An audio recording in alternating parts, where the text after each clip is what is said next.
25, Arizona. 24, Tulane. 23, Georgia Tech. 22, Pittsburgh. 21, SMU. No real surprises there. What you can appreciate is that the College Football Playoff Committee has said on occasion, listen, we do love what we are seeing from the likes of the college football, from the likes of head-to-heads. So SMU, they don't have a head-to-head one, but they're the favorites to go to the ACC title game. Pitt, they have the head over Georgia Tech, despite having a worse record. Pitt jumps ahead of Georgia Tech, so Georgia Tech on in. So problem solved. All right, Arizona State at number 20, Tennessee at number 19, Virginia at 18.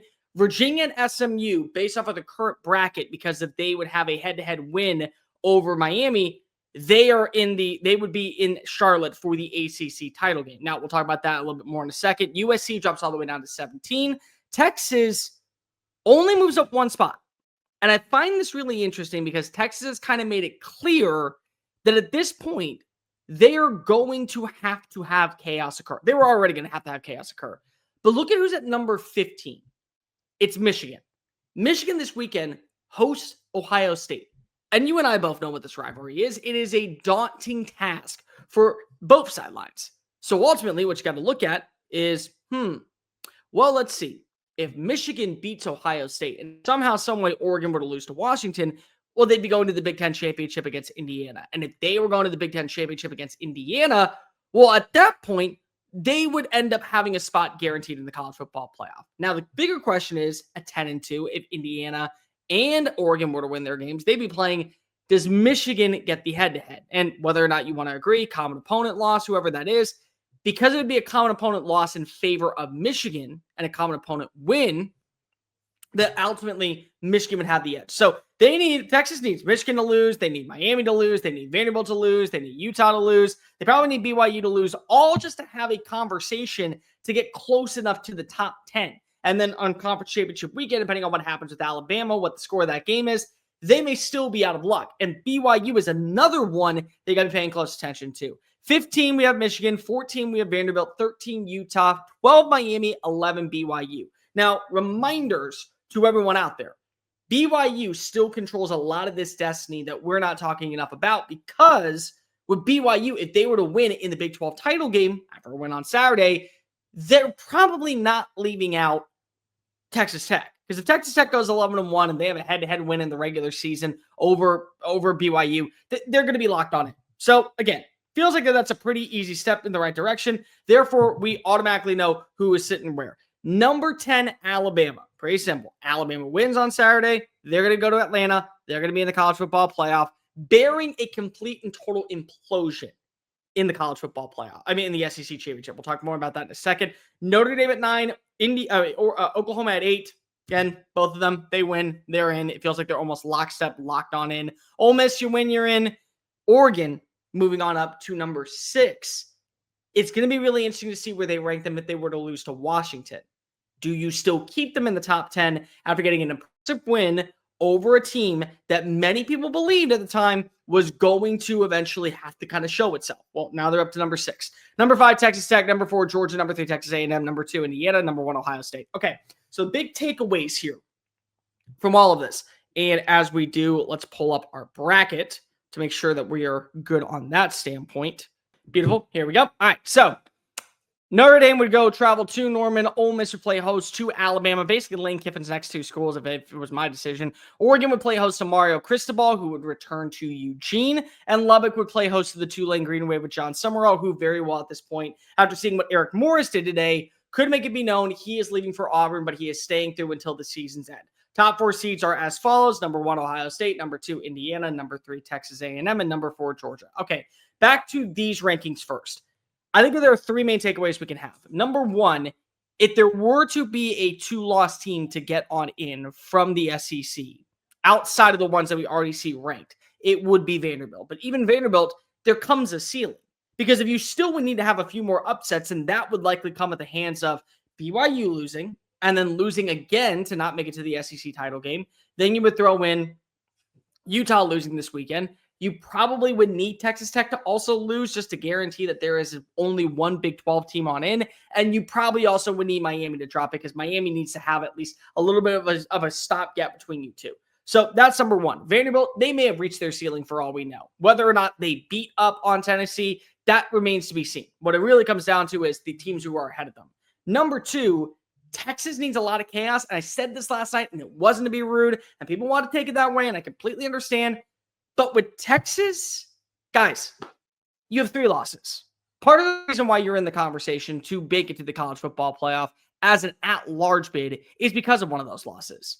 The committee told you at the very beginning of the year that they would cater toward teams that also had records with prominent losses. If you scheduled tougher out-of-conference games, you would not be penalized for it. So a 7-point loss to the number 1 team in the country is why at the very beginning, you had an opportunity to even be inside the top 10. Then what happened? Well, you got embarrassed by Georgia on national television. You lost by 25. You also have the Florida loss. That's not that good. So ultimately, now you're sitting at 16, and it does feel like that there is a cap. So it wasn't to be ill will. It wasn't to be rude. It wasn't to come after you. It just was simply to say this is where Texas kind of resides. Number 3, Alabama is still not a guarantee, in my opinion, to make the college football playoff. So the whole conundrum that we're looking at right now is the Miami, the BYU, and the Utah Trinity. That's what I'm going to call it. The reason I'm going to call it that is because those 3 teams really do control what happens to that number 10 spot. So as you heard on the broadcast tonight with Reese Davis, if somehow, some way BYU is able to get on in and win the Big 12, so they win this weekend, then they beat Texas Tech. You're not keeping out Texas Tech if they're 11-1. You're just not. So then you have to look at Alabama. Well, Alabama would then have to win the SEC title game. Okay, so if they win, no problem. 5 highest conference champions would be in. Alabama would fit that criteria. Who gets knocked on out? That remains to be seen. Notre Dame potentially isn't that option. But then here comes the other thing. What if BYU doesn't win and Texas Tech is in? But what if Alabama is destroyed by Texas A&M? So both win, but one team wins by 21 and the other team wins by 4. Well, I don't think you have to worry about the BYU being on in, but that Miami conundrum right there at number 12. If Alabama loses by 3 scores and they're completely knocked out of all conversations, Miami would get the at-large bid. And if Miami were somehow to lose, then Vanderbilt could sneak its way on in if Utah also were to drop a game this weekend. So Alabama needs to not only show up this week, they also have to make it a close game. And probably some of you are asking to yourself, well, Cole, wouldn't they make this decision well before the college football playoff selection show on Sunday? It feels that way. It does. But is that true? Last season, we all thought Alabama would have been in at 9-3. They would have been the first 9-3 team in because of the quality wins that they had, because of all the matches that were here, because of things that they needed to accomplish. And lo and behold, they just need SMU to beat Clemson. Well, Clemson comes and rolls its way back in, and they get the win nearly in overtime. Time expires, big-time field goal. Well, SMU only lost by 3 points. So they rewarded SMU for having an easier schedule, a 1-loss conference record, and then losing in the conference title game by a slim margin, then putting in 3 teams from the SEC that they all knew were overqualified and definitely would have made it a better battle against Penn State. That's what happened. So if somehow, some way, A&M is able to march on into Atlanta for their first time against Kalen DeBoer and company, and they do what most teams that are built to win national championships do to inferior competition, then Alabama may or may not be safe. Yeah, they would have 4 ranked wins. They'd be in a really good spot based off of what their resume says. But that's not all entirely true. Because if at the same time, how you play in that game that wasn't promised at the start of the year does, I think, factor into the committee. And at the same time, does the SEC really need to have 5 teams in? In my opinion, they should have 6. Because I would include Texas. I absolutely would consider Vanderbilt for what they've been able to accomplish this year. If Tennessee made a run, if they were able to have enough chaos happen their way, and they beat the brakes off of Vanderbilt, do they belong in the conversation at 9-3? That's probably a little bit too far. But that's not the way that I work. That's the way that my brain works, not the way the college football playoff committee's brains work. So what does that tell you? You got to be able to win this weekend and keep it close. If those things happen, then maybe, just maybe, you'll put yourself in a position where at least you know for a fact there are things that the committee will pay attention to where you'll fall down to the 11 spot and they'll give the 10 spot to who? Whoever's the ACC winner, SMU, Virginia. What if somehow, some way Miami ends up winning this weekend, both those teams lose, and now they have a back way into Charlotte? Problem solves a lot of issues right there. So let's look at the bracket once again. What a matchup it would be in the first round. Think about this. So Lane Kiffin, let's say he does stick around and is Ole Miss's head coach long term. Let's say that he is the guy that truly is supposed to bring Oxford into a new light. Well, at this point, you would take off all offers from the table moving forward, unless it's Alabama. If it was Alabama, I mean, you can't really blame the guy. He coached there. He revitalized his career there. Nick Saban was his idol. He did a lot of things that you really appreciated to truly turn him into the coach he is today. They probably come calling. But if anything else, that's just the former school that where he worked at, and he turned multiple quarterbacks into superstars, where he was able to help demolish an offense personnel that was back-to-back number one in scoring 2 years. They had a Heisman Trophy winner at running back, and they played host to Alabama. Like, name a time in your society that you would ever imagine Alabama, Ole Miss in a playoff game where Ole Miss was the higher seed, and they would be the ones controlling the pathway to face off against Indiana. How about Oregon? Oregon playing host to Miami. So Miami at this point, yeah, nothing's guaranteed. That's just the ACC representative. But what if Miami is lucky enough? They win on Saturday. A few more things occur. Then they win in Charlotte. Well, now Mario Cristobal is going back to Eugene. And remember, I'm not sure if any of you guys were paying attention.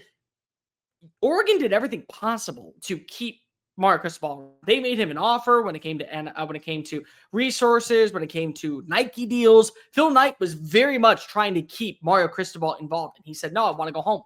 I want to go back to the place that taught me how to become a better coach. Okay, well, now the coach that replaced you is having better results. He had an undefeated regular season last year. He is signing a long-term deal. He is bringing in better recruits. You are constantly seeing the revolutionary of their performance being elevated. And it feels like that they lose a coordinator, they bring in another coordinator. So did Mario make the right call? Well, win in Autzen Stadium, place you know very well. I can tell you what, it's a pretty good way to guarantee that you're in a good spot.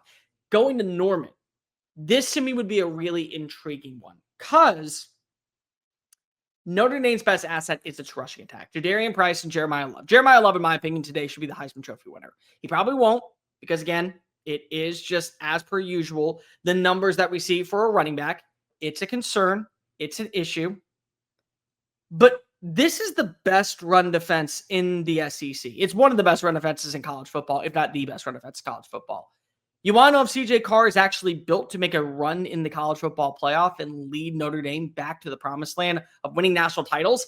He's going to have to beat the number one defense in the sport right now, who has basically been outgained offensively by over 300 yards over the last 3 games combined, and yet still they've won against top 25 teams back to back to back. John Mateer, what can you provide for this offense in a game against a Notre Dame team that isn't as talented as a defense from last season, but still a very good one? And then lo and behold, we also have Tulane, who'd be playing host who'd be traveling out to Lubbock. To me, that's a really intriguing matchup because of, do you think that if you are Texas Tech, you can kind of take your foot off the gas? Joey McGuire and company, they really feel well built. Meanwhile, you're mentally preparing for that match against Georgia in the second round. And finally, lo and behold, welcome to the show, Chris Phillips. What's up? Dude, I apologize for being so freaking late, but when you overbook yourself, this is what happens, folks, when you try to do it all. So here we are. Hey, Cole, what's up? Hi, buddy. Yeah, good to see you. So you're deep into the playoff ranking stuff. Obviously, I'm not going to go backwards. We're just going to keep it rolling. If you want to keep going, I'll let you. I'll just kind of react to whatever. You're just going through the matchups, I assume? Yeah, basically at this point. Yeah. Well, I mean, Bama, Ole Miss seems pretty interesting. If Ole Miss actually finishes it off and Bama finishes it off, that's what's crazy, how much this can change because of rivalry weekend and, you know, who can get knocked out, who can get in. I'm sure you already went on your rant about Texas being at 16. Listen, guys, again, I'll make this clear. There's no CFP for Texas. I don't really care what you have to say. It wasn't me. It never was personal. What it is, it comes right back to this. They put Michigan ahead of you. You beat the brakes off of Arkansas, and they said, you know what? Michigan played Maryland, and we're going to move them ahead. If that doesn't tell you that you have very little to no shot of getting on in, I don't know what will, even with the win on Friday. And I'll tell you what, you could win. You could easily win. It wouldn't shock me in the slightest if you were able to pull it on off. But I just don't see a scenario where you have so much chaos ahead of you to where you're going to be able to jump all the way up to number 10. And I make this clear. It's not number 11. It's not. It's number 10. If you're not in the top 10, you're not going to the playoff. So Utah would need to lose. Miami would need to lose. Vanderbilt would need to lose. Michigan would need to lose. Alabama would need to lose. Just for good measure, you probably want Notre Dame to lose as well. So many things that need to occur just for you to even get back into the conversation. You moved up one spot, they moved Michigan up 3. That does not tell you where they think that you are because of those 3 losses and 2 horrendous losses, one on national television. I'm sorry. Now, if you ask me just from a playoff standpoint, no, I believe very much so that we should see Texas in if they were to win on Friday. Bear, quick question. Let's assume that it's Alabama, Texas A&M in the SEC title. If they both win, that's going to be the scenario. Georgia then, let's say, beats Georgia Tech. They would not play. They sit at number 4 right now.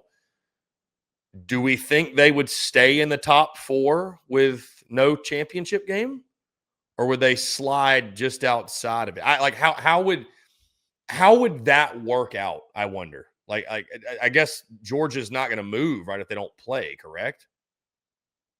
They would move down if Texas Tech, I think, won the Big 12 over a common opponent twice. Okay. That would be my theory of it. Okay. I mean, I think if you're Georgia, if you're not going to play in Atlanta, I think you're hopeful that you're outside of the top 4 because you want that home playoff game, at least from a fan base perspective. I don't know exactly what Kirby's thought process on it is. He obviously wants to go to the SEC title, play in Atlanta, and try to win it again. But yeah, I mean, I think there's a lot of teams out there lobbying for and wanting the home playoff game. Ole Miss is fascinating Bear from a standpoint of if they lose to Mississippi State, Lane Kiffin departs and goes elsewhere. Is that enough to kick Ole Miss out the club and kick them out of the playoff? And what a travesty it will be, obviously, for the Rebels and that football team. But, I mean, they're at 7.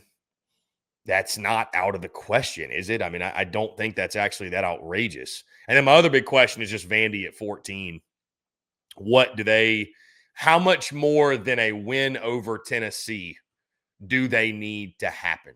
Like they're going to need some teams, I think, in front of them to lose. I mean, they're probably going to need an Ole Miss, a Bama, I don't know if like a Miami could drive. I don't know. Like they're going to need chaos in front of them. I don't know if beating Tennessee is just going to be enough for them.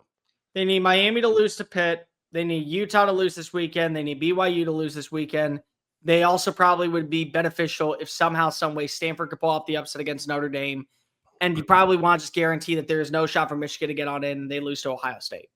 Because the other thing that you got to remind yourself, Chris, if Oregon were to lose to Washington and Michigan were to win against Ohio State, Michigan would go to the Big Ten championship game. I don't think that you can say a 2-loss Michigan team that plays in the Big Ten title is going to be left out. Just like the same thing I say about Alabama. I don't think there's a scenario where you can say a 2-loss Alabama team who plays in the SEC championship game, as long as it's not a beatdown, can be left out. So they probably also need Michigan to lose just to guarantee that they're in a good spot. A 10-2 Vandy being left out will not sit well with SEC Unfiltered. We can assure you that right now. Bear, really quickly, Turkey Slammer, what's your worst bet this week? I know we're not into best bets yet, but I'm just curious. Man, I have no idea right now. Probably, if I'm being completely honest, probably betting on I'm betting on the Lone Star Showdown. Probably. Yeah. Because I know what that game is. Yeah, it's a good point. It's a good point. Our guy, David Gibson, Ole Miss might get kicked out if they win. Even if Lane leaves, Bear, no way you're leaving out an 11-1 Ole Miss. I don't care if they have no coach. There's no way you're leaving out an 11-1 Ole Miss. 11-1? No, you're not leaving them out. If you're 11-1, you are guaranteed. That team has earned their right if they do that. No, but I think at the same time, there's just mathematically, there's no way for you to look at an 11-1 team in any conference and leave them out.